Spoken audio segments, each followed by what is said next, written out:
New Ferrari team principal Frederic Vasseur will take action by deploying team orders if necessary during the coming season, despite there being no number 1/number 2 driver arrangement in place.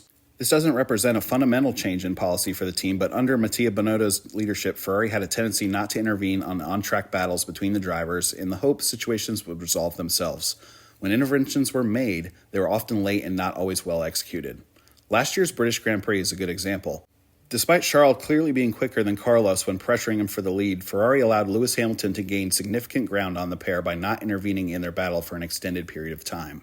Later on in the race, after leaving Leclerc out under the safety car and pitting Sainz for fresh rubber, the Spaniard justifiably rejected an order to hold station behind his far slower teammate. There were still problems and evidence of this later on in the season, with Leclerc unhappy team orders were not used at Interlagos when he was chasing Sainz for third place and fighting for second in the World Championship. So Vasseur has laid out a simple policy. This can be characterized as equal equipment, equal support, and equal opportunity, with action taken based on the on-track circumstances when it's required. This is a fierce situation, said Vasseur when asked about whether he preferred allowing his drivers to fight or have a clear number 1/number 2. It's the same everywhere. We have two very good drivers and are able to do the job, and they're going to do the job. We will have the capacity to provide them exactly the same car and the same structure and the same support. What is clear is that the target is to win with Ferrari and for Ferrari. There will be no number 1 and number 2. If at one stage we have to take action, I will take action. It doesn't matter if it's for one or the other, but if at one stage in the season I have to do something, I will do it.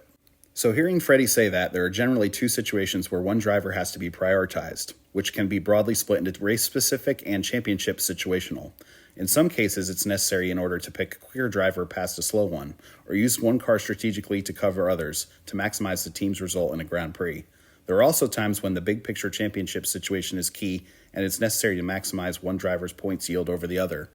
Although Leclerc is generally regarded as Ferrari's spearhead, Sainz is a formidable competitor with an industrious work ethic that has allowed him to be close to Leclerc regularly. Last year, he struggled with the change in characteristics of the car under the new rules, but as the season progressed, he gradually got back on terms. Vasseur stresses that Sainz is a potential winner and that the organization is crystal clear in terms of not having a set number 1/number 2. As he puts it, they have to do the job, and if at one stage I have to take action for Charles or Carlos, I will. And I have to say, Vasseur's plan is the right one. Provided both drivers are clear on the general principles of when and how team orders might be used, communications are clear, and the decisions are sharp, his approach will work. While Vasseur has vast experience running racing teams in F1 and beyond, this is the first time he will potentially be making calls impacting the World Championship. His policy can only be tested in the heat of competition, which it will be if Ferrari has the car fast enough to fight for victories and the title.